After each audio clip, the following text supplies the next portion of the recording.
जी, मैं गुरप्रीत सिंह और आज की वीडियो है इंटरव्यू के क्वेश्चंस के ऊपर। कुछ टिप्स एंड ट्रिक्स दूंगा मैं स्टडी के जो भी क्वेश्चंस हैं उनके ऊपर। ये मतलब कि सारे नहीं है, फिनांस के नहीं है और बैकग्राउंड स्टडी के भी नहीं है, जस्ट यूएससी के जो हम स्टडी करने जा रहे हैं उसके रिलेटेड। तो ये हैं टिप्स एंड ट्रिक्स रहेंगे, कुछ आइडियाज़ मिल जाएंगे आपको जेकर आप खुद ही कोचिंग नहीं ले रहे हो, खुद ही तैयारी कर रहे हो और इंटरनेट से देख रहे हो, तो ये काफ़ी आपको हेल्पफुल होगा।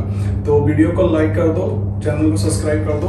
तो वीडियो शुरू करते हैं कि पहला क्वेश्चन यही हो गया, how many universities you apply. जब आप ऑफिसर को I-20 दे देते हो, ठीक है, तो वो I-20 के ऊपर आपकी यूनिवर्सिटी का नाम देख लेगा, ठीक है। जितनी भी फीस दोगे आप वो सारी उसे उस टाइम पता चल जाएगी, ठीक है। तो अब भी उसके पास क्या क्वेश्चन आता है, जनरेट कर सकता है। जब भी आप देते हो पहला ही क्वेश्चन हो सकता है कि how many universities you applied, ठीक है ना। तो आप बताओगे कि मैंने 3 या 4 यूनिवर्सिटीज में, जब 5 इससे अब जितनी भी आपने अप्लाई किया हुआ है, क्योंकि काफी इंपॉर्टेंट क्वेश्चंस है ये भी, जेकर वो पूछता है तो उसे एक आइडिया हो जाता है कि आप जेन्युइन हो और इंटरेस्टेड हो यूएसए में स्टडी करने के लिए, और आपने अपने हायर स्टडी के लिए कितनी यूनिवर्सिटीज देखी, उसके रिलेटेड उसे आइडिया मिल जाता है। तो जो आप वो यूनिवर्सिटीज के नाम बताओगे या कॉलेजेस के नाम बताओगे, तो उनमें से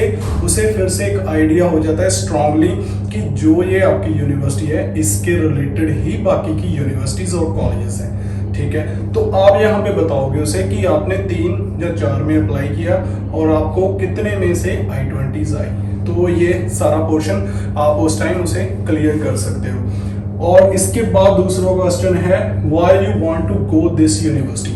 जब आप पहले क्वेश्चन में क्लियर कर दोगे कि हाँ मैंने 3 या 4 यूनिवर्सिटीज में अप्लाई किया और मुझे इस यूनिवर्सिटी से I-20 आई, तो फिर उसके पास भी I-20 है, उसे पता भी है नाम क्या है, ठीक है, I-20 के ऊपर सारा मेंशन है, तो वो सीधा ही पूछ लेगा। उसने ये क्वेश्चन नहीं पूछा तो ये तो पूछेगा ही पूछेगा। ये तो बहुत ज्यादा जेन्युइन और सीरियस क्वेश्चन है और ये पूछना ही पूछना होता है उन्होंने। तो ये क्वेश्चन पूछेगा कि हाँ व्हाई दिस यूनिवर्सिटी, ठीक है। तो आपको यूनिवर्सिटी के बारे में पता होना चाहिए कि आपको क्या बेनिफिट है। आप किसी कंट्री में जा रहे हो, 2 साल 4 साल लगाओगे, आप अपना इतना टाइम स्पेंड करोगे, पैसे स्पेंड करोगे, तो आपको क्या बेनिफिट होगा, ठीक है। आपको इस यूनिवर्सिटी से क्या बेनिफिट है, आप उसमें बताओगे कि इस यूनिवर्सिटीज में आपको, जैसे वहाँ के प्रोफेसर हैं, ठीक है, कोई वो प्रोफेसर किसी रिसर्च डेवलपमेंट के ऊपर काम कर रहा है, ठीक है, जहाँ फिर उसकी क्या क्या अचीवमेंट्स हैं और वो क्या सब्जेक्ट्स स्टडी करवा रहा है। एक तो ये पॉइंट हो गया। दूसरा पॉइंट कि आपके अगर कंप्यूटर के स्टूडेंट्स हो या इलेक्ट्रॉनिक्स के स्टूडेंट हो या मैकेनिकल के, ठीक है, या बिजनेस के, तो उसके रिलेटेड आपने बताना है कि ये वाली लैब्स हैं वहाँ पे, ठीक है, या वो वहाँ पे ये वाले रिसर्च सेंटर्स हैं जहाँ फिर जो प्रैक्टिकल नॉलेज देते हैं, और इन लैब्स में जब उसके यूनिवर्सिटी के बाहर जाके जो भी प्रैक्टिकल नॉलेज वो देते हैं, तो इसमें मुझे ये बेनिफिट्स होंगे, ठीक है। तो ये वाली चीजें हैं उस यूनिवर्सिटी में, देयरफॉर आई अप्लाइड। ये 2 पॉइंट हो गए।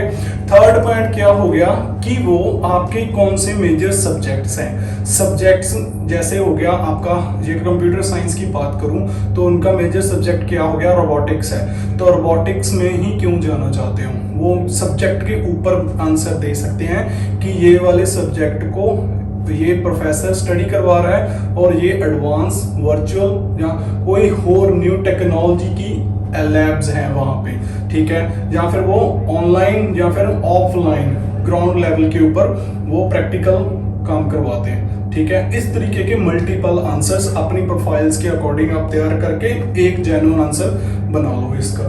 ये बहुत ज्यादा इंपॉर्टेंट क्वेश्चन है और पूछते ही पूछते हैं। उसके बाद थर्ड आ गया, what is your course name, ठीक है। जब आप बताते हो कि मेरा कोर्स का नाम ये है, जब आप कोर्स के बारे में बताओगे कि हाँ आपने ये कोर्स लिया इस यूनिवर्सिटी में, ठीक है, तो कोर्स से ही पता चल जाएगा कि आपने जो हायर स्टडी करनी है उसकी क्या फील्ड है, ठीक है। कोर्स से ही पता चल जाता है कि आपके फ्यूचर के क्या गोल्स हैं, ठीक है। कोर्स जो ऐसी चीज है वो ये भी रिप्रेजेंट करवा देता है कि आपका फेवरेट सब्जेक्ट क्या रहा है और लास्ट स्टडी क्या रही है। सेम ये उसमें भी आ जाता है वाई दिस यूनिवर्सिटी में, ठीक है।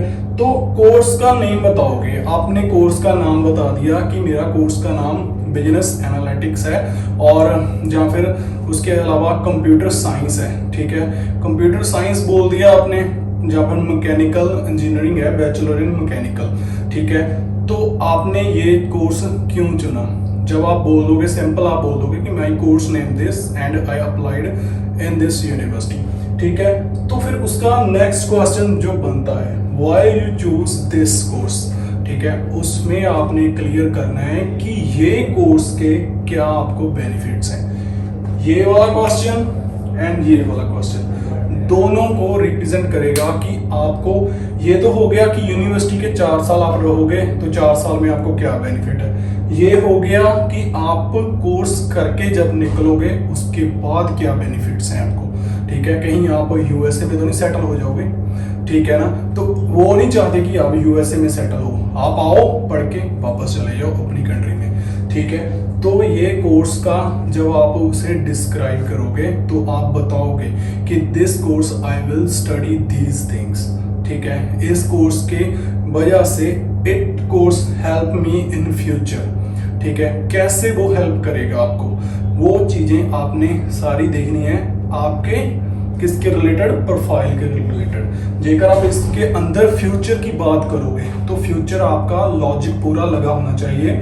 जैसे कि ये वाली यूनिवर्सिटी से जब आप निकलोगे, ठीक है, तो आपको ये वाली जॉब मिलेगी, ठीक है। जॉब कौन सी मिलेगी, कौन सी फील्ड में मिलेगी और कौन से डिपार्टमेंट में मिलेगी, क्या आपकी पोजीशन रहेगी, ये चीजें आपको कंपनी के बारे में भी पता होना चाहिए कि कौन सी कंपनी में आप जॉब अप्लाई करोगे, ठीक है। उसके बाद आपको ये भी पता होना चाहिए कि क्या पोजीशन रहेगी, ठीक है। सैलरी का सारा मतलब एक रफ आइडिया होना चाहिए जो जेन्युइन। जब हम क्या करते हैं कि हमने अभी बैचलर की, हमारा कोई प्लान नहीं है बाहर जाने का, ठीक है, फॉरेन में आगे स्टडी करने का, लेकिन हमने यहाँ पे तो जॉब देखनी है ना, तो फिर हम कंपेयर करेंगे ना कि मैं इस कंपनी में चला जाऊँ या इस कंपनी में चला जाऊँ। अलग अलग कंपनीज में रिज्यूम डालते हो, जैसे ही आप यूएसए में भी हो वहाँ पे भी अलग अलग कंपनीज में रिज्यूम डालोगे, ठीक है ना।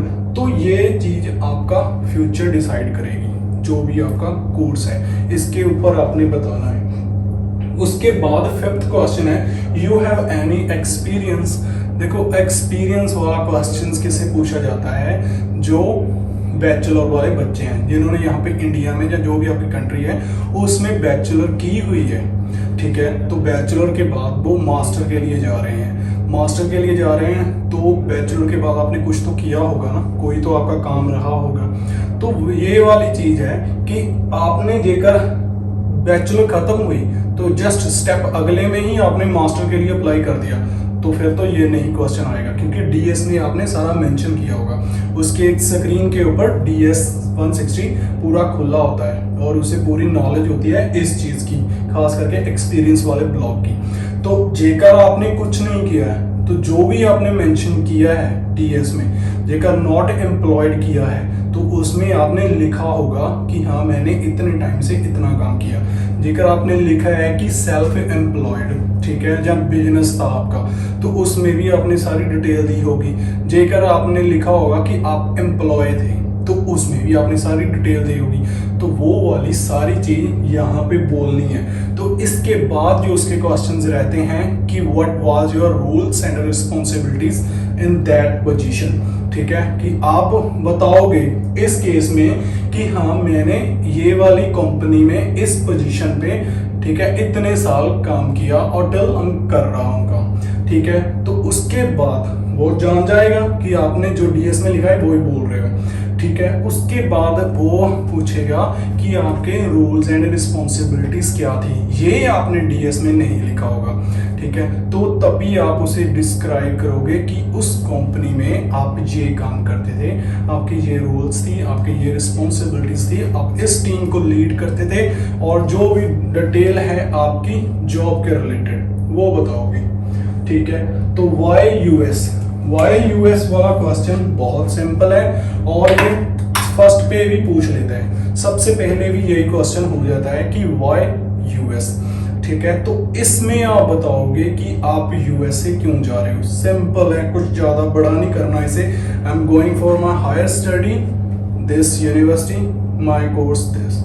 ठीक है, ये सारी चीजें उसे बता देनी है। ठीक है, और उसके बाद you know any professor there. तो आप जेकर ये इस तरीके का कोई क्वेश्चन पूछ लेता है तो ये मतलब कि ऐसे क्वेश्चन है रेयर, बहुत कम पूछे जाते हैं, लेकिन फिर भी जेकर वो आपसे पूछ लेते हैं कि question you know any professor there, तो आप प्रोफेसर के बारे में बताओगे कि हाँ ये वाले प्रोफेसर को मैं जानता हूँ। एटलीस्ट आप 2 के प्रोफेसर के बारे में आपको पता होना चाहिए। 2 प्रोफेसर, उनका क्या क्या पता होना चाहिए आपको कि वो क्या स्टडी करवाते हैं। ठीक है, उन्हें कितना एक्सपीरियंस है। ठीक है, और वो कौन से डिपार्टमेंट में है, तो ये चीज़ें आपको पता होना चाहिए। और जब वो बताओगे आप कि हाँ I am connected with this professor, तो आप बताओगे उसे कि हिंट दोगे कि आप कैसे उससे कनेक्टेड रहे। वो आपसे जहाँ पूछेगा कि how you connected with them, ठीक है, तो आप उसमें डिस्क्राइब करोगे कि मैं उससे वेबिनार्स में कनेक्टेड था और वेबिनार्स वीकली अटेंड करता था, क्योंकि जो भी यूनिवर्सिटी आपको I-20 प्रोवाइड करती है वो वीकली और पर्सनली वेबिनार्स आपको प्रोवाइड करते हैं, जिसमें वो आपको गाइड करते हैं और आपको हेल्प करते हैं आपकी इंटरव्यू के क्वेश्चंस के ऊपर, यूनिवर्सिटी के बारे में बताते हैं। ठीक है, और यूनिवर्सिटी के स्टडी के बारे में बताते हैं। ठीक है, जो भी उनके अचीवमेंट्स हैं उसके बारे में बताते हैं। ऑलमोस्ट वो सारे आपके आंसर्स क्लियर कराते हैं। तो इसलिए मैं बोलता हूँ सभी बच्चों को कि वेबिनार्स जरूर लगाया करो, उससे बहुत हेल्प होगी आपको। ठीक है, तो नेक्स्ट वीडियो बनाएंगे हम फाइनेंस के ऊपर, जो आपकी बैकग्राउंड स्टडी के ऊपर। तो ये मेन वीडियो थी। ठीक है, तो होपफुली आपको ये वीडियो अच्छी लगी होगी। चैनल को सब्सक्राइब कर देना। Thank you so much.